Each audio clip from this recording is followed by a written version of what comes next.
ओम अज्ञानतिमिरान्धस्य ज्ञानञ्जनशलाकया चक्षुरुन्मिलितमेन तस्मै श्रीगुरुवे नमः। श्रीचैतन्यमनोभीष्टं स्थापितं येन भूतले स्वयं रूपकदामह्यं ददाति स्वपदान्तिकं।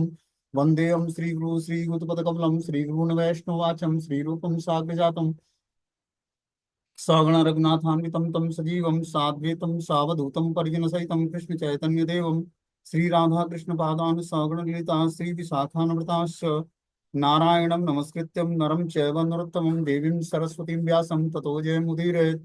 सुन्वतां स्वकथा कृष्ण पुण्यश्रवणकीर्तनं हृदयन्तस्तु भद्राणि विद्नोति सुरसतां नष्टप्रायेषु भद्रेषु नित्यं भागवत सेव्या भगवती उत्तम श्लोके भक्तिर्भवति नैष्टिकी तदा रजस्तमोभावः कामलोभादय चेत् चेत एतेन निरावृद्धं स्थितिः सत्त्वे प्रसिद्धति। एवं प्रसन्नमनसो भगवद्भक्ति योगतः भगवत्तत्त्वविज्ञान मुक्तसङ्गस्य जायते। विद्यन्ते हृदयं ग्रन्थि छिद्यन्ते सर्वसंशयं चीयन्ते चास्य कर्माणि दृष्ट्वा एवात्मनिः मुखं करोति वाचालं पङ्गुं लङ्घयते गिरिं यत्कृपातमहं वन्दे परमानन्दमाधवं। प्रह्लाद नारद पराशर पुण्डरीकं व्यासम् अम्बरीश सुख सौनकुसुमालभ्यां रुक्माङ्ग अर्जुन वसिष्ठं विभीषणादीनं पुण्यानि नामानि परं भागवत स्मरामि। हे कृष्ण करुणा सिंधु दीनबंधु जगतपतये गोपेश गोपिका कांत राधा कांत नमस्तुते। तप्त कांचन गौरांगे श्रीराधे वृंदावनेश्वरी वृषभानुसुते देवी प्रणमामि हरिप्रिये। वाञ्छाकल्पतरुभ्यश्च कृपा सिन्धुभ्यो च पतितानां पावनेभ्यो वैष्णवेभ्यो नमो नमः।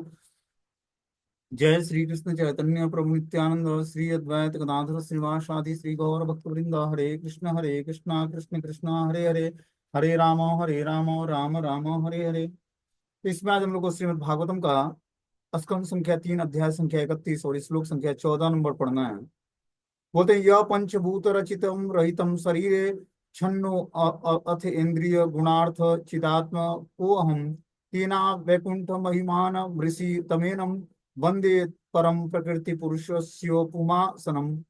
मैं अपने इस पंच भूतों से निर्मित भौतिक शरीर में होने के कारण परमेश्वर से विलग हो गया हूँ।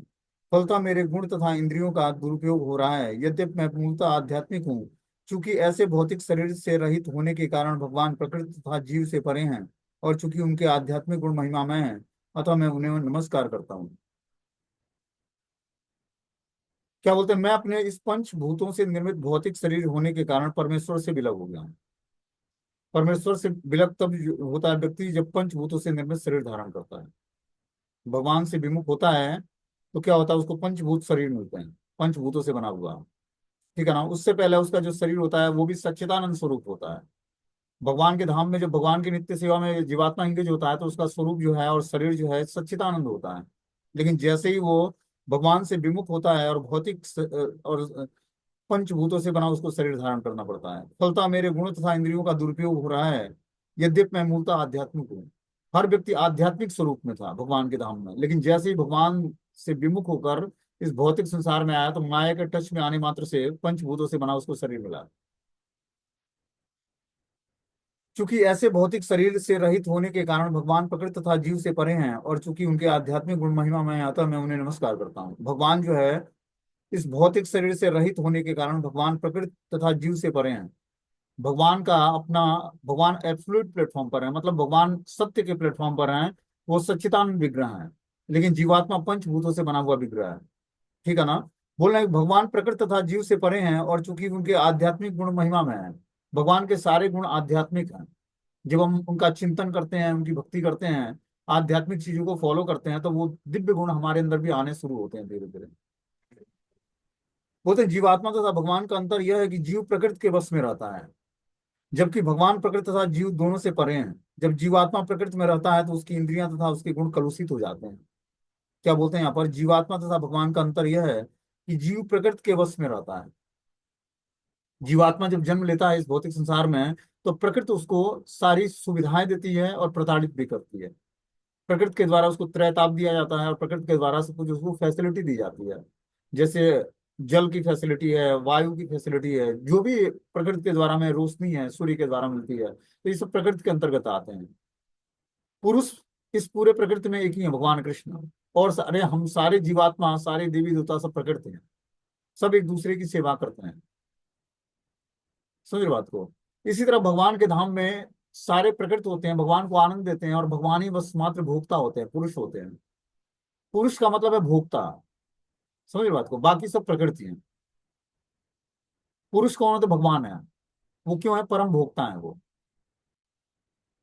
तो वही बता रहे हैं यहाँ पर कि चूंकि भगवान प्रकृति के प्रभाव से बाहर हैं और निसंदेह जीव की तरह उन्हें अज्ञान के अंधकार में नहीं रखा जाता है। भगवान को इग्नोरेंस नहीं होता, अज्ञानता नहीं होती है, क्योंकि भगवान शुद्ध सत्व के प्लेटफॉर्म से ऊपर वासुदेव पद उनकी स्थिति होती है, पूर्ण रूपेण सच्चिदानंद। और तो उस स्थिति में भगवान अज्ञान के अंधकार से कलुषित नहीं होते, अतः भौतिक गुणों तथा इंद्रियों से युक्त होने की कोई संभावना नहीं होती है।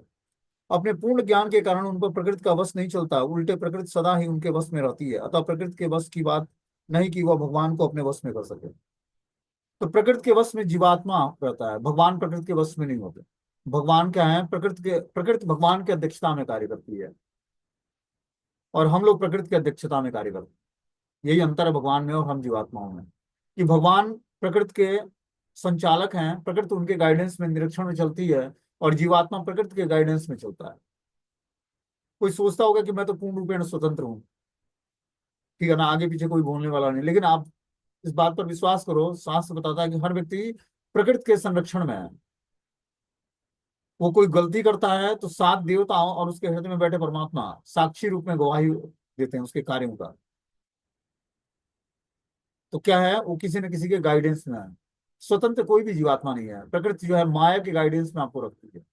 लेकिन जब वही जीवात्मा भगवान की भक्ति को स्वीकार करता है, तो माया के चंगुल से निकलकर और प्रकृति के चंगुल से निकलकर भगवान की भक्ति एक्सेप्ट करने से भगवान के सानिध्य में आ जाता है।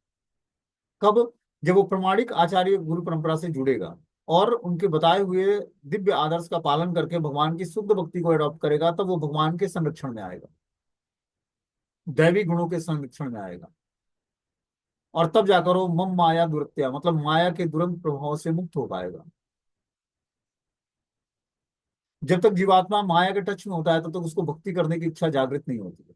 भोग की इच्छाएं उसके अंदर जागृत रहती हैं। और सबसे बड़ा आकर्षण है इस भौतिक संसार में स्त्री और पुरुष का आकर्षण। इसी के कारण जीवात्मा इस भौतिक संसार में आकर बद्ध हो जाता है। शारीरिक आकर्षण ही मनुष्य के बद्ध होने का कारण है। इसी आकर्षण से अपने को छुड़ाना है। तभी जाकर हम धीरे धीरे जो है भगवान की भक्ति को जान पाएंगे, भगवान को जान पाएंगे। अनेक जन्मों से देखो, मृत्यु के समय स्त्री पुरुष का चिंतन और पुरुष स्त्री का चिंतन करते हुए शरीर का त्याग करता है, और फिर वो जो है इस जीवन में जो पुरुष था वही स्त्री बन के आ जाता है, क्योंकि उसने स्त्री चिंतन करके शरीर का त्याग किया। इसलिए हमें अपने कॉन्शियसनेस को संभालना है पूरे जीवन भर। ये मनुष्य जीवन इसलिए नहीं मिला है। ये मिला किस लिए है? कि हम बार बार अपने मन बुद्धि को समझाकर भगवान के नाम रूप गुण लीला धाम में चिंतन में लगाएं। जब तक हम अपने टाइम में से कुछ टाइम निकालकर इस 24 घंटे में 365 दिन में भगवान की सेवा के लिए 2 घंटे रेगुलर बेसिस टाइम निकालकर मंत्र जाप नहीं करेंगे ध्यान पूर्वक, तब तक हमारा कल्याण नहीं होगा। आपका अपना कल्याण कोई नहीं करेगा। आपको खुद अपना कल्याण करने के लिए सोचना पड़ेगा, अपने ऊपर खुद कृपा करनी पड़ेगी। कोई दूसरा व्यक्ति आप पर कृपा नहीं करेगा। जे पर कृपा राम के होई, ऊपर कृपा करे सब कोई। जब तक राम की कृपा नहीं होगी, राम की कृपा तभी होगी जब राम और कृष्ण का नाम जपोगे। ये शारीरिक आकर्षण 2 साल 4 साल 5 साल होता है, बस ये धीरे धीरे क्षीण हो जाना है। समझ रहे बात को? बाल पक जाने हैं, चेहरे पे झुर्रियां आ जानी है, आंखें धस जानी है, दांत गिर जाने हैं, और चेहरा कुरूप हो जाए। हम प्रैक्टिकली अपने जीवन में, रोजमर्रा के जीवन में रेगुलर एग्जाम्पल देखते होंगे घर परिवार में। लोगों में चेंजेस क्या आता है, और हमें लगता है कि हम बूढ़े नहीं होंगे, मरेंगे नहीं, शाश्वत हैं, परमानेंट हैं। ऐसा नहीं है। ये जीवन इसीलिए मिला है कि हम अपने शारीरिक धर्म का पालन करते हुए, एक हमारी आध्यात्मिक रिस्पॉन्सिबिलिटी है, अपने रोजमर्रा के जीवन में हमें टाइम निकालना पड़ेगा कुछ ना कुछ। 24 घंटे भौतिकतावादी कार्य में जुड़े रहेंगे तो भगवान की सेवा कब करेंगे? यूं ही टाइम निकलता जाएगा। बच्चे बड़े हो जाएं, फिर उनकी शादी हो जाए, फिर वो उनके बच्चे सेटल हो जाएं, तब जाकर मैं भक्ति करूंगी या करूंगा। ये सब कुछ नहीं होने वाला है। आपको क्या करना पड़ेगा? जिस भी स्थिति में भगवान ने रखा है कर्मों के अनुसार, उसी स्थिति में भगवान का भजन करना पड़ेगा। तब जाकर उन परिस्थितियों से आप उबर पाओगे, तब जाकर आप भगवान की भक्ति को जान पाओगे। परिस्थिति कभी भी फेवरेबल नहीं होगी। माया आपको फेवरेबल होने नहीं देगी कि आप भक्ति, उसके चंगुल से निकलकर भगवान की भक्ति को स्वीकार करो। ये भौतिक संसार माया दुर्गा देवी के अंडर गाइडेंस में कार्य करती है। जैसे आज नवरात्रा शुरू हो गए, बहुत सारे लोग देवी दुर्गा का उपासना करते हैं, लेकिन हम वैष्णव सिद्धांत के अनुसार हमें, और जो नवरात्र व्रत रखना भी है, तो 9 दिनों तक भगवान श्री राम का पाठ करना है, रामायण का। उनसे कृपा की याचना करते हैं कि हमारी कृष्ण भक्ति में दृढ़ता आए, राधा कृष्ण के चरणों के प्रति आकर्षण उत्पन्न हो। क्योंकि हम लोग के इष्ट आराध्य कौन है? श्री राधा कृष्ण है। ये विष्णु स्वरूप में जितने भगवान की अलग अलग आराधना होती है, नरसिंह, वामन, कुर्म, श्री राम, परशुराम, बलराम, जो भी स्वरूप है, सबका एकमात्र उद्देश्य क्या है? भगवान श्री राधा कृष्ण के चरणों में प्रीति जागृत हो जाए अपनी। इसीलिए हम किसी भी अलग अलग भगवान के विष्णु फॉर्म की पूजा करते हैं या आराधना करते हैं या व्रत उपवास करते हैं, उनसे प्रेयर्स करते हैं कि आपका जो श्री कृष्ण स्वरूप है, उस श्री कृष्ण स्वरूप में हमारी मति स्थिर हो जाए। एक बार जब मति स्थिर हो गई, भगवान की शुद्ध भक्ति को प्राप्त हो गया, तब जीवात्मा को अलग अलग व्रत उपवास करने की आवश्यकता नहीं है। लेकिन उसके बाद भी लोग त्यागते नहीं है, क्योंकि भगवान की कृपा और कृपा की याचना तो हमें हर स्वरूप से हमेशा करनी पड़ेगी। लेकिन गोल क्या है? अल्टीमेटली राधा कृष्ण के प्रेम को प्राप्त करना। तो उसको प्राप्त करने के लिए जीवात्मा को बहुत ही मेहनत करना पड़ता है। आप देखो, कुछ पैसे कमाने के लिए, परिवार का पालन पोषण करने के लिए कितना व्यक्ति संघर्ष करता है। एक ऑफिस में, कार्यालय में बॉस को अपना विश्वास जमाने के लिए कितना मेहनत करना पड़ता है, तब जाकर वो बॉस जो है विश्वास करता है आप पर। और हम जो है अनंत जन्मों से भगवान से बिछड़े हुए हैं। भगवान ने हम पर विश्वास किया, हमने भगवान को चीट करके, धोखा देकर, और इस भौतिक संसार में आए भोग करने के लिए। भगवान जैसा ही भोग हमें भी मिले, इसलिए भगवान से विमुख होकर हर जीवात्मा भगवान की शरण छोड़कर और इस भौतिक मृत्यु लोक में आ जाता है।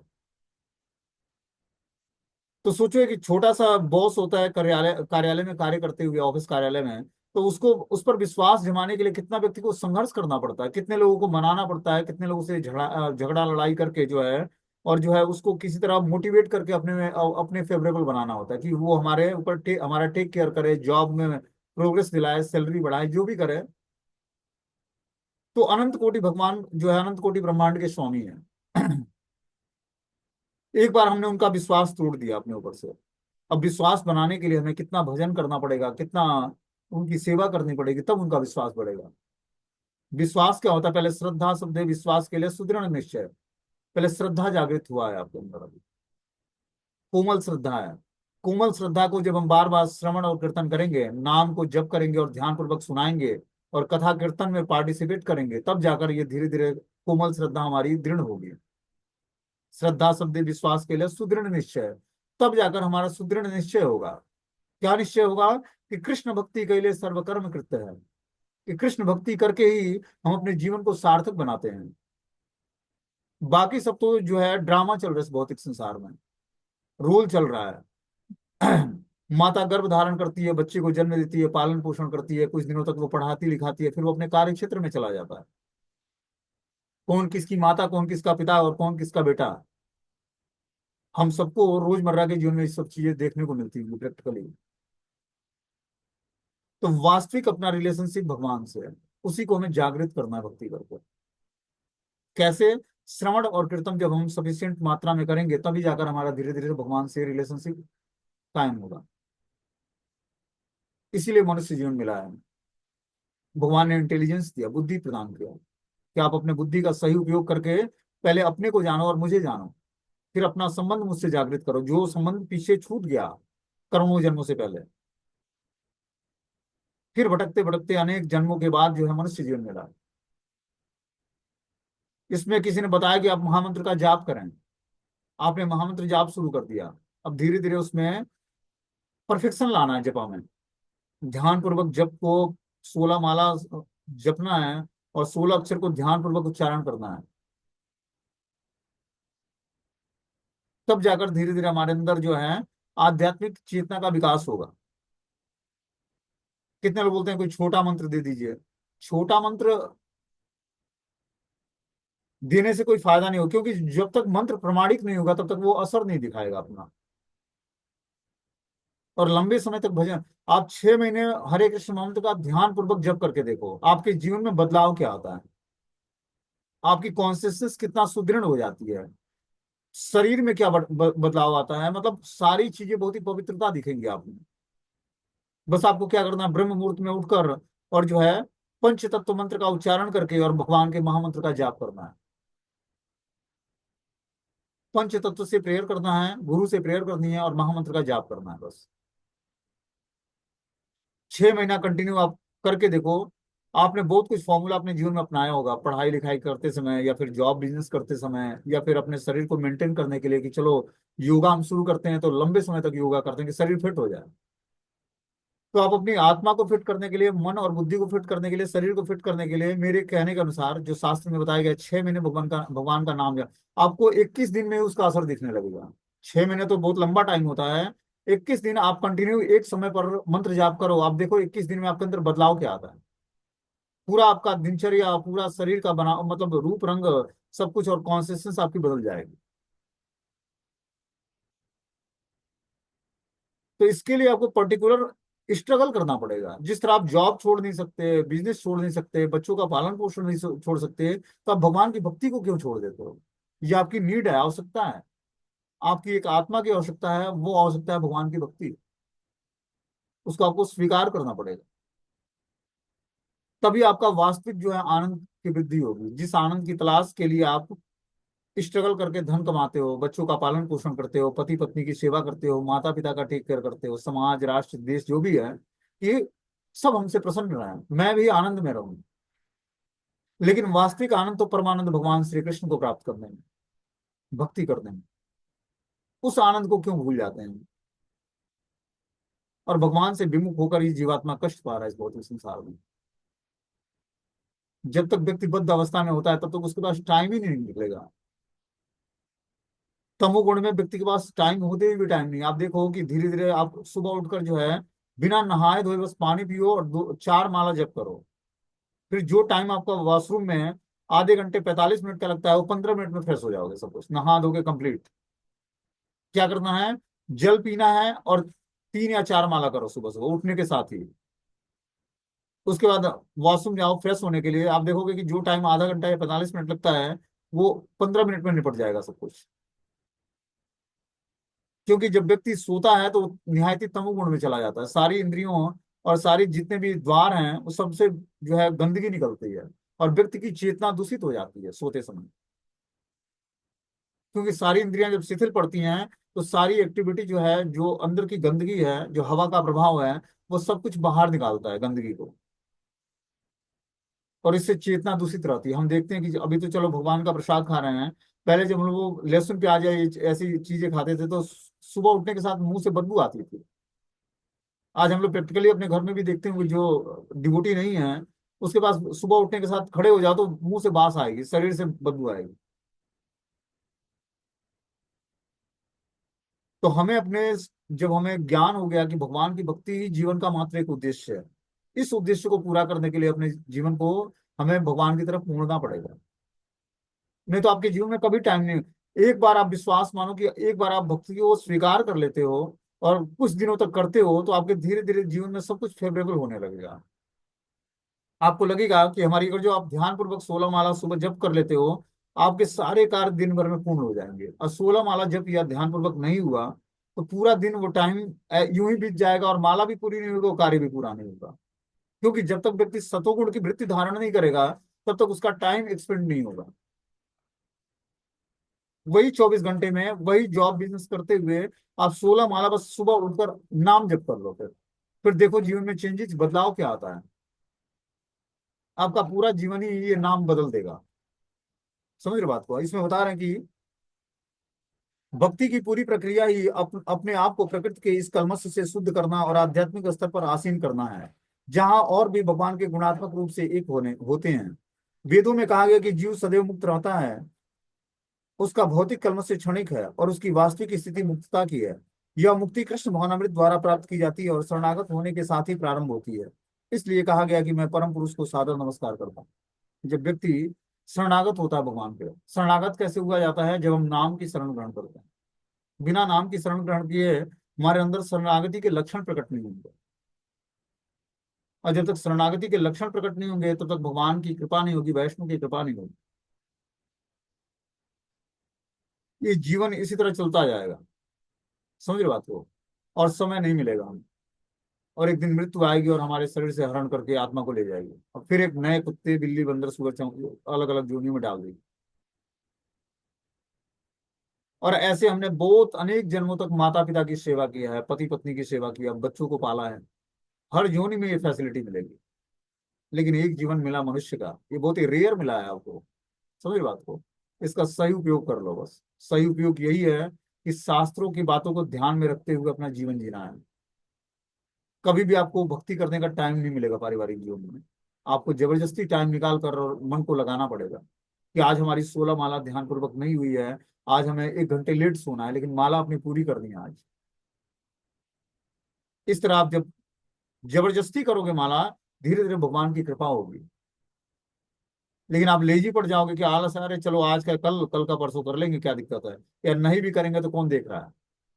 इस तरह से भगवान की भक्ति कभी नहीं होगी, कभी भी आपके जीवन में टाइम नहीं निकलेगा। इसलिए दृढ़ता लानी पड़ेगी, बार बार क्लास को सुनना पड़ेगा। क्लास में जब सुनाया जाता है तब जाके हृदय में वो बात क्या होता है, हृदय को भेदन करता है, और हृदय की घंटी बजती है कि भाई माला करनी है, किसी भी हालत में करनी है।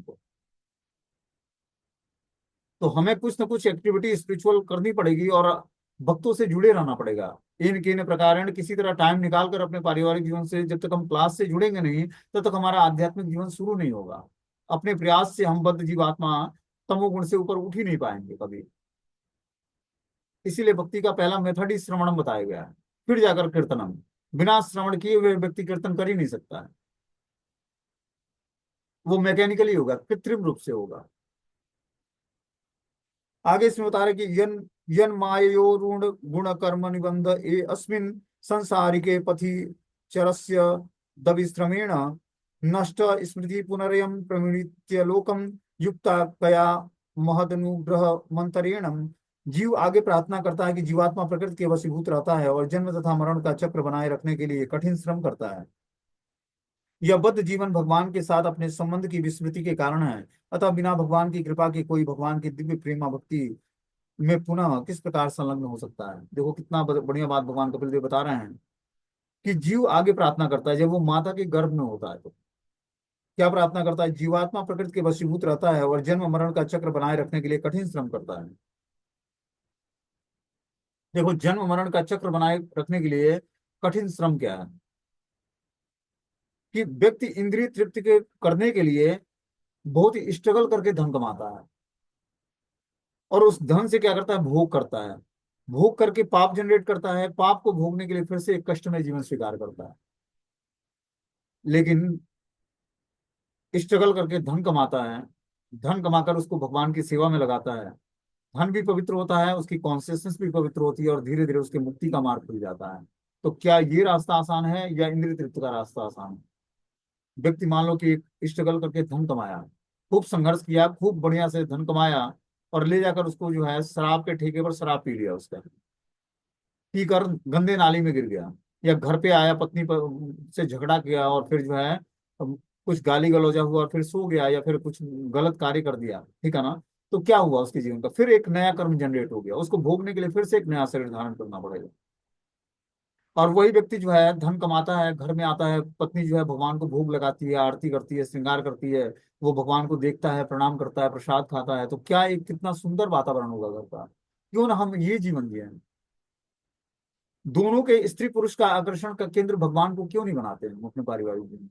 क्यों हम अपने पुरुष और स्त्री से आकर्षित हैं? क्योंकि हमारे आकर्षण का केंद्र कृष्ण नहीं है, और इसी कारण से हम जीवात्मा बद्ध अवस्था में हैं। तो घर में रहने वाले लोगों को इसके लिए प्रयास करना पड़ेगा कि बाहरी जो व्यक्ति आता है, मतलब अपने परिवार के सदस्य जो बाहर जाकर कार्य करते हैं, घर में आए तो भगवान से उनका आकर्षण हो, न कि अपने को श्रृंगारित करके उनके सामने प्रस्तुत करना।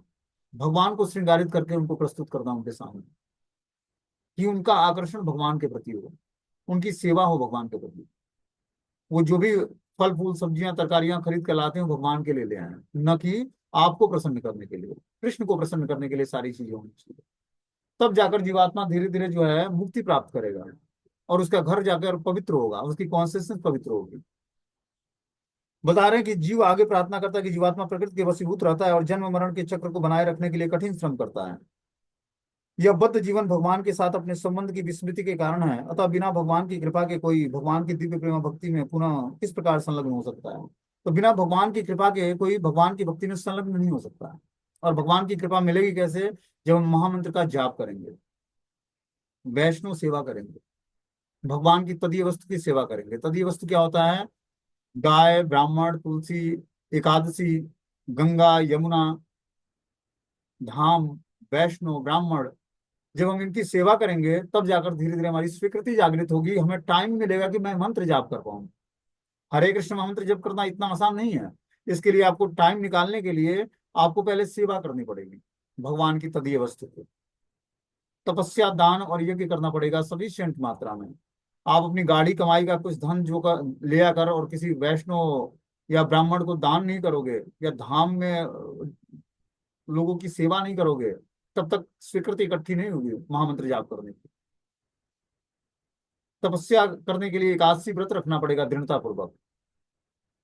रामनवमी, जन्माष्टमी, राधाष्टमी, बलराम पूर्णिमा, गौर पूर्णिमा, नित्यानंद त्रयोदशी, इस सब फेस्टिवल्स को अच्छे तरीके से ऑर्गेनाइज करना पड़ेगा।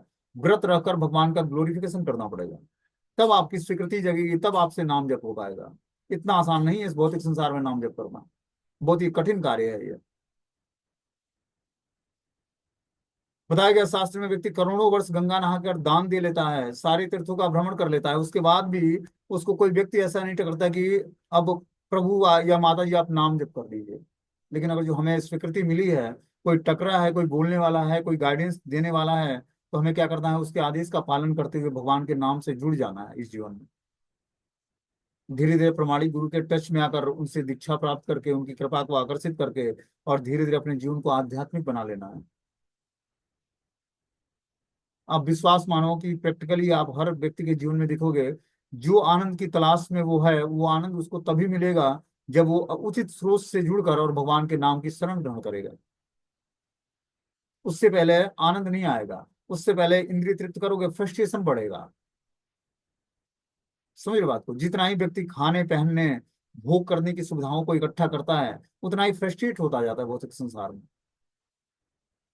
उसको लगता है कि बैचलर हूं तो विवाह कर लूं तो हमें इंजॉयमेंट आएगा। साधन, इंजॉयमेंट का साधन विवाह है, शादी हो गई। अब उसके बाद बच्चे पैदा कर लेते हैं, उससे इंजॉयमेंट, मतलब उससे हमारे आनंद की वृद्धि होगी। बच्चे आ गए, फ्रस्ट्रेशन बढ़ गया। और अब बच्चों का एडमिशन करा दूं, बच्चे स्कूल जाएंगे तो हमें आनंद आएगा देख कर उनको, और भी फ्रस्ट्रेशन बढ़ता जाता है। फिर विवाह करने के बाद अलग घर में घटनाएं शुरू हो जाती हैं। पहले एक घटना होती थी, अब दो दो जुड़ गए एक साथ। अब कुछ अलग घर में महाभारत शुरू हो गया। तो जितना ही हम इस भौतिक संसार में सुख की तलाश करेंगे, उतना ही दुखी होंगे। क्योंकि दुखालयम अशाश्वतम असुखम लोके, ये भौतिक संसार दुखालय है, अशाश्वत है, परमानेंट नहीं है, और दुखों का घर है। यहाँ से निकलना है। जिस घर में व्यक्ति को कष्ट मिलता है, उस घर को छोड़ना चाहता है व्यक्ति। तो हमें इस भौतिक संसार में कष्ट मिल रहा है माया के द्वारा, और हम उसी में आनंद खोजने की तलाश में हैं कि थोड़ा और धन कमा लें, थोड़ा और कुछ सुविधाएं इकट्ठी कर लें, फिर आराम से भक्ति करेंगे। पहले भक्ति कर लो, सारी सुविधाएं भगवान आपको देंगे। आपको पता भी नहीं लगेगा कि ये सुविधा हमारे भाग्य में थी या नहीं। वो सुविधा आपके चरणों में चूमेगी, क्योंकि भगवान अनंत कोटि ब्रह्मांड के स्वामी, और करोड़ों लक्ष्मियां भगवान के चरणों में, श्री लक्ष्मियां काम करती हैं, सेवाएं करती हैं भगवान को। क्या भक्तों के पास उसको भोग करने की सुविधाओं की कमी देंगे भगवान? हमें क्या करना पड़ेगा? बस इस जीवन में कृष्ण की शरण ग्रहण करनी पड़ेगी, तब सारी सुविधाएं भगवान अपने भक्तों को देते हैं। एक बार थोड़ा सा एग्जाम तो लेंगे, लेकिन जब सुविधाएं देने लगेंगे, आप परेशान हो जाओगे कि मैंने तो कभी सोचा भी नहीं था कि हमारा जीवन इस तरह का होगा। लेकिन भगवान जब सुविधा प्रदान करने लगते हैं, तो जीवात्मा उब जाएगा उससे, वो भोगना नहीं चाहेगा। पहले भगवान इच्छाओं को समाप्त कर देंगे आपको, इच्छाएं शुद्ध हो जाएंगी, फिर भगवान भोग की सुविधाएं देंगे। आप स्वीकार ही नहीं करोगे, बोले ना प्रभु, अब हमें न धनम न जन्म न कविता सुंदरी, कविता वा जगदीश काम है। अब क्या चाहिए? मम जन्मनी जन्मनेश्वरी भवताद भक्ति है हेतु की तो, हे प्रभु, अब मुझे ना तो धन चाहिए, न जन चाहिए, न कविता, न सुंदरी। कविता मतलब ग्लोरिफिकेशन, और सुंदरी मतलब पति या पत्नी या स्त्री पुरुष। अब क्या चाहिए? जन्म जन्मांतर भगवान, अब आपकी आहेतु की अप्रतिहता भक्ति चाहिए, जिसमें अपना कोई हेतु ना हो, मात्र एक हेतु हो, कृष्ण की प्रसन्नता। जो आत्मा को भाने वाली भक्ति है, उसकी डिमांड करोगे आप। क्योंकि जितना ही नाम जप करोगे, जितना ही कथा होगा, उतना ही आनंद में डूबते जाओगे। ये भक्ति का रास्ता ऐसा ही है। Chant and be happy. जपते जाओ और आनंद की वृद्धि होती जाएगी। समझ रहे बात को? तो इस रास्ते को पर जब हमने जान लिया, पहचान लिया, अब इस रास्ते पर चलना है हमें। कैसे चलना है? भगवत गीता और भागवतम को अपने जीवन का आदर्श चरित्र निर्माण करना है, इसको सुन के। भक्त बनने का मतलब है कि हमारा चरित्र जो है बहुत ही आइडियल होना चाहिए। समझ रहे बात को? आइडियल चरित्र होकर ही हम भगवान कृष्ण को जान सकते हैं। आइडियल चरित्र कैसे होगा? जो भगवान की दिव्य क्वालिटी है वो जीवात्मा के अंदर भक्ति करके जागृत होती है। कृष्ण नाम का जप करेगा, कृष्ण का चिंतन करेगा, कृष्ण के स्वरूप का दर्शन करेगा, कृष्ण प्रसाद खाएगा, तो वो कृष्णमय हो जाएगा। समझ रहे बात को? क्योंकि उसने चिंतन ही उसका किया, उसने भोजन ही उन्हीं का किया, उचिष्ट प्रसाद, नाम ही उनका स्मरण किया। तो जो भगवान की दिव्य क्वालिटी है जीवात्मा में आने लगती है और उसकी चेतना शुद्ध हो जाती, पवित्र हो जाती है। पवित्र चेतना से समस्त सृष्टि का दर्शन वो पवित्रता के साथ करता है।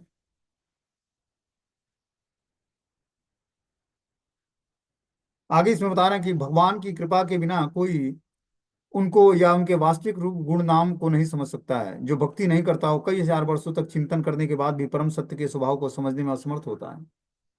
भक्ति करके व्यक्ति तुरंत भगवान को रियलाइज कर सकता है।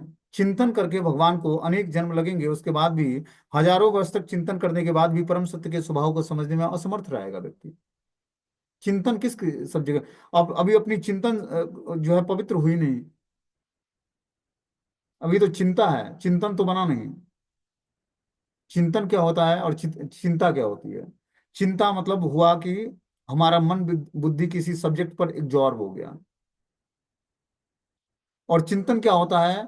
चिंतन होता है कि वो हमारे कॉन्शियसनेस में छा गया। मान लो कोई ऐसी घटना हो जाती है, हमारे कॉन्शियसनेस में छा जाती है, 24 घंटे याद रहेगा, वो भूलेगा ही नहीं। चिंता कुछ देर के लिए होती है, किसी वस्तु की चिंता हो गई या किसी व्यक्ति की चिंता हो गई, कुछ दिनों तक रहा, फिर चिंता समाप्त हो गई। लेकिन चिंतन जो है प्रगाढ़ होता है। वो क्या होता है? मन बुद्धि पे छा जाता है। तो मन बुद्धि पे कोई और व्यक्ति वस्तु स्थान छाए उससे पहले भगवान का चिंतन शुरू कर देना है, कि वो छा जाए हमारे चिंतन में। बोलते हैं मनुष्य परम सत्य का ज्ञान प्राप्त करके केवल भगवान की कृपा से मुक्ति प्राप्त कर सकता है। यहाँ स्पष्ट कहा गया कि चूंकि हम भगवान की भौतिक शक्ति द्वारा आवृत हैं, इसलिए हमारी स्मृति नष्ट हो जाती है। यह तर्क किया जा सकता है कि भगवान की परम इच्छा से हम इस भौतिक शक्ति के अधीन क्यों रखा गया। इसकी व्याख्या भगवत गीता में की गई है, जहाँ भगवान कहते हैं कि मैं हर एक के हृदय में आसीन हूँ और मेरे ही कारण मनुष्य भूलता या ज्ञान में जीवित रहता है। बद्ध जीव की विस्मृति परमेश्वर के आदेश से होती है। जब जीवात्मा भगवान से विमुख होकर और भगवान को भूलना चाहता है, तो भगवान उसको अपनी विस्मृति करा देते हैं। लेकिन जब वही जीवात्मा भगवान को याद रखना चाहता है, तो भगवान उसको स्मृति दिलाते हैं अपनी, बार बार उसको याद दिलाएंगे हृदय में बैठे परमात्मा। तो स्मृति करना और विस्मृति करना अपने हाथ में है। ठीक है ना? भगवान को याद रखना है या भगवान को भूल जाना है, ये अपने हाथ में है। तो कैसे ये सिद्धि प्राप्त होगी? जब हम श्रवण कीर्तन करेंगे ठीक से, तब जाकर विष्णु स्मरण की सिद्धि प्राप्त होगी। निरंतर हम भगवान का चिंतन कर पाएंगे, भगवान को याद रख पाएंगे, हर चीजों में भगवान का प्रेजेंस देख पाएंगे। तब आपसे अपराध या गलतियां नहीं होंगी। बोलते हैं माया इतनी प्रबल है कि भगवान कहते हैं कि इसके प्रभाव को पार कर पाना दुष्कर है, किंतु मनुष्य भगवान के शरणागत होकर सहज ही इसको पार कर सकता है। मामेव प्रपद्यन्ते माया मेता तरन्ति ते। जो कोई भी उनकी शरण में जाता है, वह प्रकृति के कठोर नियमों के प्रभाव को पार कर जाता है। यहाँ स्पष्ट रूप से कहा गया कि जीव उनकी इच्छा से माया के वश में है। यदि कोई इस पास से छूटना चाहता है तो भगवान की कृपा से ही संभव है। और जो माया के पास से छूटना है, तो भगवान की कृपा चाहिए हमें। बिना भगवान की कृपा हुए हम माया के पास से छूट नहीं सकते। माया मतलब इग्नोरेंस, अज्ञानता। माया कोई वो नहीं है कि कोई जीता जागता कोई स्वरूप है। माया मतलब अज्ञानता, इग्नोरेंस। जो वास्तविक नहीं है उसी का दर्शन होता है हमें। भ्रम से हम किसी वस्तु को गलत मान लेते हैं, यही माया है। जब हम भगवान की शरण ग्रहण करते हैं तो क्या होता है? हर चीज का वास्तविक स्वरूप प्रकट होता है हमारे सामने। और हर वस्तु व्यक्ति स्थान को परखने की शक्ति प्राप्त हो जाती है भगवान से। जैसे ही हमारी इंद्रियां पवित्र होंगी, वैसे ही आप जिसका भी दर्शन करोगे, सबको आप जान जाओगे कि ये व्यक्ति कैसा है और किस उद्देश्य से आया है हमारे पास। इंद्रियों में पवित्रता के कारण। तो हमें अपने अंदर आध्यात्मिक शक्तियों का विकास करने के लिए क्या करना पड़ेगा, इंद्रियों को शुद्ध करना पड़ेगा। तब जाकर जैसे जैसे हमारी इंद्रियां शुद्ध होंगी, वैसे वैसे हमारे अंदर दिव्यता आएगी। और दिव्यता का को धारण करके ही व्यक्ति जो है भगवान को जान सकता है, अपने को इस भौतिक संसार में सुरक्षित कर सकता है। ठीक है, हरे कृष्णा।